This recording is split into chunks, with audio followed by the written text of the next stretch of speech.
What's up? This is Chosen, and it is patch day 2.20 is live in game. As you can see here, I've just finally now got it loaded up. I just woke up, and it's time to dive into this and give you a first reaction to everything that you need to know. So let's get into it. Alrighty, so first of all, in this video, I'm going to be covering my first impressions of the Artifact Forge, some of the rebalancing stuff, the advanced quest, the offers in-game, what's going on, and get you all caught up about the in-game stuff and the quests and forge and stuff that I mentioned. I'm going to do a separate video on the new champion. I have not checked her out yet. I know she's available to look at. Her skills are out. I'm going to do a separate video so I can actually do a deep dive, add her to the tier list, and have a full discussion, because that's a very important champion to discuss at length, because it is going to be the Faction Wars reward. So I'm going to do a separate video about that after this, and we're going to dive into the Forge first. So first of all, with the Forge, it looks cool. I love it. It fits the theme of your city kind of town center here, so I do love it. And it's a mini version. It's a mini representation of what comes up when you pull it up. So very cool. Raid always does a great job with the aesthetics. I love how it looks. It's like beaming and glowing. It looks like something epic is about to happen. So definitely looks really cool. I'm happy with how it has been added to the game. But let's craft something here and see kind of how this goes. They give you a little bit of material to get you started here.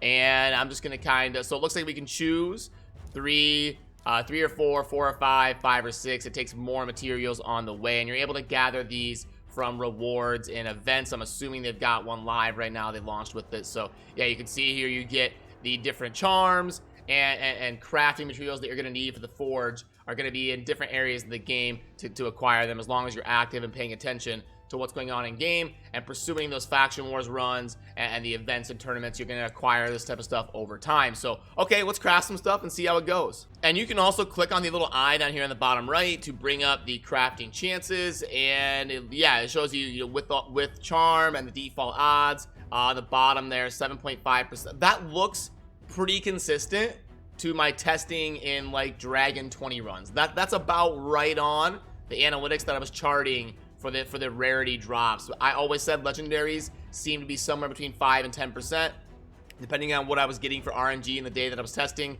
Epics, yeah, somewhere around 20 to 25, and rares somewhere around 60 to 65, 70. So yeah, the default odds look like a good representation of what happens in Dungeon 20 runs. And it looks like each piece of gear has an equal chance to craft. Okay, that's good. And wow, so yeah, they really dive into this. So you'll definitely want to read through the whole little eye down here. I'm not going to bore you by reading that word for word. Let's dive in here. I really want to try out. I haven't been the type of player to whale out and push for platinum, so I'm probably going to focus on crafting these platinum sets for now, because these really interest me to go ahead and test out on a few of my champions. So let's make a swift parry piece. So let's go straight to the top, 5 and 6 star here. And the first piece I ever crafted is a 5-star swift parry shield. Not bad. It rolled speed, accuracy, HP. Could have definitely been worse. If that thing pops off with a double speed roll or even a triple speed roll or something, it has potential to be pretty good. Okay, and I like how you can choose right away. I wish they did this in the bazaar when you buy accessories with gold bars. I wish it would pop it up like this and give you a chance to keep it, sell it, and look exactly what's going on. But it doesn't do that. It like goes to your inventory. You got to go to a champion, click on your artifacts or your accessories, pull it up, and then see if you want to sell it. So this is good. They got this right, how it doesn't just go to your inventory like the gold bar accessories do. So good job on that, and I hope they change that at some point. So now let's go deflection and craft this here. Alrighty, so this one is bad. It's going to be a 5-star with a flat stat resistance, and yeah, this is probably something I'm not going to get a whole lot of utility out of. Now, it looks like these take a little bit different materials and a lot less. You'll see here the Magisteel is 50, and these take 5. So the resilience and perceptions, it looks like it's going to be a lot easier to get a hold of those, as we can expect, because swift parry and deflection are the platinum exclusive sets. So that's not surprising at all. But I will craft. It looks like, yeah, because they all have their own crafting material, it looks like. So now this one looks the same. That's legendary soulstone. Legendary. Oh, okay, so they do. And then, yeah, these both take the Bloodstone. Okay, yeah, so I am going to hold off because I want to focus mainly on the deflection and swift parry. But loving the first impressions of the Artifact Forge. I just hope that there's a realistic shot for players to acquire these materials, because if you can only craft, like, if it's super hard to acquire, it's going to take like 2 years to farm up a good set of this stuff. So I hope it's realistic for players to acquire and do some crafting, because that'll be a fun mechanic for people to dive into. And then the new advanced quest tab is live. You can see here it's not just the daily, weekly, monthly. We've got advanced, so that is cool. Anytime we've got more stuff to do, and whenever I see books, it's a good thing. The player base needs more opportunities to get a hold of books, and I hope these are realistic to acquire. So, craft 1 resilience. Okay, I probably should have read these beforehand, huh? And then they're adding new mechanics to the game, because the other quests were obviously out before some of these newer mechanics have come out, like Faction Wars and Tag Team Arena. So this is going to be revolving around, you know, giving some rewards for Faction Wars, and you see fighting the tag team. And okay, so it looks like most of these are pretty reasonable, so that's good. It doesn't look too ridiculously tough. So first impression of advanced quests is I'm a fan of it so far. And then, as part of patch 2.20 going live, there was a new legendary introduced to the game, an undead legendary. Right here you see the thumb for Saito. So let's dive in and go ahead and reveal that. That's a separate champion from the champion that's going to be the reward for Faction Wars that I'm going to be covering here for you guys in just a second after this. So my first impressions, doesn't really match the theme of the undead for the thumbnail anyway. So like looks way different than the other ones. But I will give you guys a first reaction to Saito here. The swords are really cool. I love the swords. Definitely looks interesting. Doesn't really look bad necessarily, just does not match the theme at all for what I would have expected in the undead. But Saito could match an upcoming faction maybe that gets released in the game, and then be like an undead version or something. So as raid ages, this could come into relevance here, but definitely looks a lot different than the other undead legendaries. But let's dive into the skills and see how good this guy is. So you're going to be seeing my live first reaction here. We've got a multi-hit A1 that places big version of decreased defense. I like that. For 2 turns after the first hit. Okay, so it's only going to be the second hit that can place it. Places an extra, or the extra hit. Places an extra hit. Oh no, so it'll be, okay, that's weird. So the first one is just going to be a normal hit. The second one has a chance to place defense break, and then if the second one places defense break, he's going to do an extra hit. Okay, interesting. Not necessarily bad though. That's all right. It has the potential to be a triple hit A1 with the big version of defense break. We'll take that. That's okay for an A1. And then for the A2, okay, this is kind of wordy. Attack one enemy before attacking, place 50% increased attack and crit damage buff on this champion for 2 turns if this champion's defense is higher than the target's defense. But Saito is an attack scaling champion, so interesting. Okay. Decrease the cooldown of the skill by 1 turn if the target has more than 50% HP after the attack. Okay, that's a cool mechanic. It gives you the chance to kind of snowball if you didn't get a lot of value. So that's a mechanic we don't see used a lot in raids. So okay, interesting. Again, you'd have to know the multipliers and something like this and dive in and test it to really know how good it is. But all right. And then we've got the A3, attack 1 enemy, then attack all enemies except the initial target. So it's going to attack 1 enemy and then spread to everybody else if there's 3 or more people alive, okay? And then inflicts 20% more damage on the first hit if the target has higher max HP than this champion. So lots of funny mechanics going on here that they're kind of playing around with, okay? And then we've got a passive, will ignore 7.5% of enemy defense for each time the champion attacks the same target enemy in consecutive attacks or turns. So something that would maybe work with like a relentless set and stack up to do more and more damage. Stacks up to 30%. The stack will be lost and reset if this champion targets and attacks a different enemy. Oh, okay. Consecutive attacks or turns. So it doesn't have to be like a relentless set thing. So if it's like a boss fight where Saito is going after the same boss fight, attacking the same thing over and over, he's gonna slowly snowball and do more and more damage. Okay, interesting. So lots of different interesting things they're kind of trying out with Saito here. He's definitely a unique champion. And then we've got increased ally attack in dungeons by 30%. Okay, not a bad aura. Pretty decent base stats. We've got a base resist of 30 is decent. 63 crit damage is the highest base crit damage you can get in the game. Base speed of 102. Base defense is really good for an attack champ. Gosh, okay. It's gonna be decent for boss fights. Maybe like the golem or something where you're attacking the same target for a while, and then maybe for the clan boss as just like a straight damage dealer. I would have to see the multipliers and how hard he hits. But if you got Giant Slayer on him and you had this thing popping off with 3 hits, but the thing is you'd want War Master for these two. But he'll start ignoring more and more defense. You get him in a lifesteal set so he can sustain himself. And if he has good multipliers, he could really crank out some DPS and keep a decreased defense debuff on the clan boss or something for like a DPS squad, especially against like a Spirit Affinity team or something. So, and it could be really good for the undead, like facing the undead faction wars bosses. He's gonna be pretty decent in sustained fights and boss fights. So yeah, definitely interesting and kind of a random legendary that seemed thrown in the game that I didn't even really know was coming. But let's dive in to some of the other balance changes that I just want to wrap up really quickly before we move on to what's going on in game. Now guys, I do have a full video covering all of the balance changes, so I'm not going to go crazy. I'm just going to give you a quick rundown of the important things to note from the balance change. Now, Rotos got a massive change. He's probably the biggest nerf by far in the new patch, so I'm going to be diving in and testing how good he is. But basically the thing you need to know is his block revive is no longer going to occur until he gets the maximum amount of HP from Vitality Plunder, which you can read here. It's kind of a thing that builds up over time. So yeah, he's way worse in the arena if this thing isn't going to block revive, because that was a lot of his utility. Revive is so common in the arena with Arbiter, Duchess, Molly.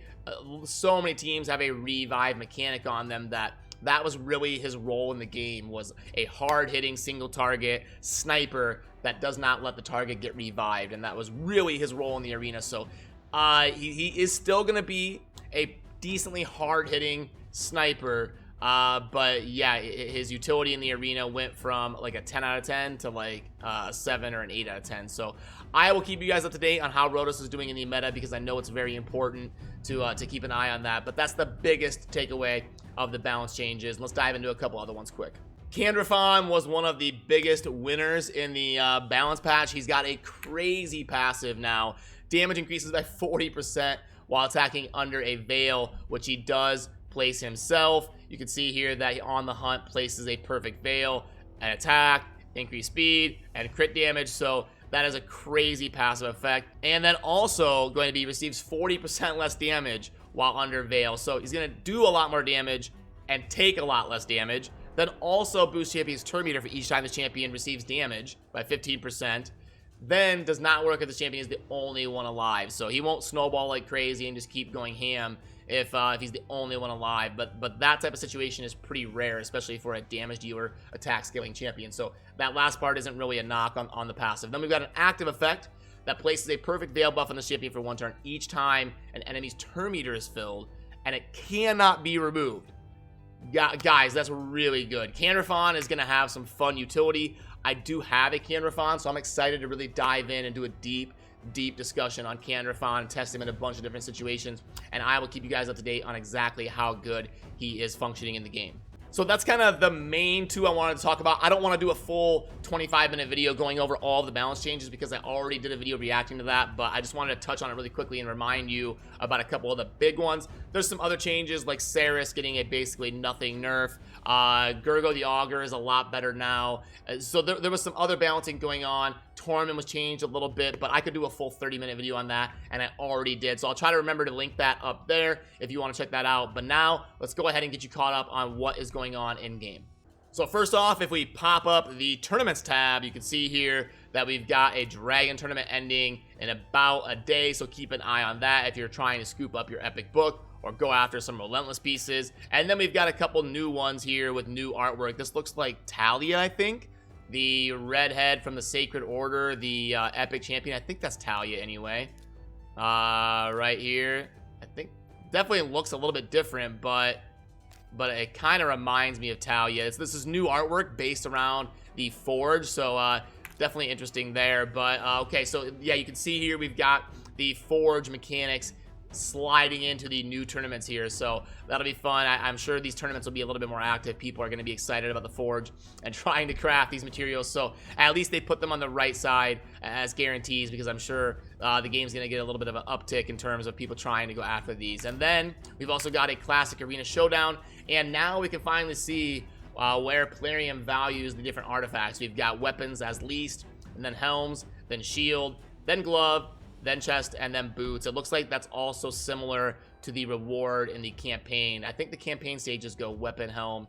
So wait, that's just an order. So sorry, that has nothing to do with the value, because yeah, starting on the top left, it goes weapon, helm, shield, and then the bottom goes glove, chest, boot. So yeah, this isn't really necessarily how they value, but it does kind of shake out like that, because boots are super valuable because people are always trying to get as many speed boots as possible. That's what kind of gave me that impression that this might be based on inherent value.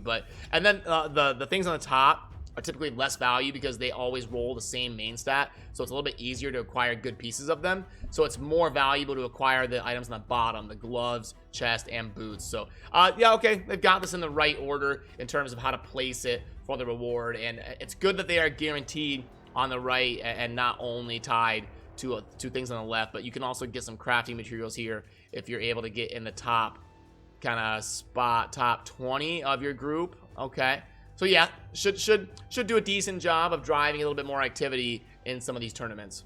And we got to get you guys caught up on the offers. Hopefully there's some fun offers going on in the game in honor of patch day. So let's fire this up and see what we got going on here. $20. This one looks, first impression, looks okay for $20. Let's go here, and 3 million. And then we've got energy of 1,000, no gems, 3-day XP, 4 epic books, and then arena refills of 10. Okay, so it's a 1.9 without the arena refills, and then that bumps it up to a 2.3. So yeah, pretty decent offer, especially if you're in the market for epic skill books and you're at a good spot in the arena where you can farm it reasonably quickly. Those refills come in handy for those people. So do be careful. The arena is very tough right now, so sometimes you'll get in a situation where you've got a bunch of tokens and you're overwhelmed trying to spend them all. So do pay attention to that. That's why I like to give you guys the score without the arena refills, because that part can be a little bit rough to get rid of and spend. So it's a 1.9 without the arena refills. If you're at a spot where you can farm the arena pretty efficiently, then it's a 2.3 and a pretty solid offer. But we've also got bonus skill books. Oof, this is a big one here. $100, and we're gonna go 275. And no energy. This is going to be a big book one. We've got 2750 for the gems. And then what is this? 7 and 7. Okay. Well, okay, so this looks like they used to do the artwork for this one a little bit differently. This looks like an offer I've seen them do a lot, and they used to break it down as like a $50 one and a $100 one. The $50 one would have some rare books and stuff, and then the $100 one would be the epic and legendary tome version. So it looks like they just removed the lower one for maybe endgame accounts or something, and then they put this on its own dedicated artwork. So I've seen this offer come through, or one pretty darn similar a lot before. So 1.55, it's a really good offer for whales that spend a lot of money. For diligent spenders, this is probably one I would pass on it and wait for more shards or energy and things like that. But okay, mini mix pack we don't have to go over. And 6-star artifacts, $30 for the crit rate epics. That's way too out of line there on that one.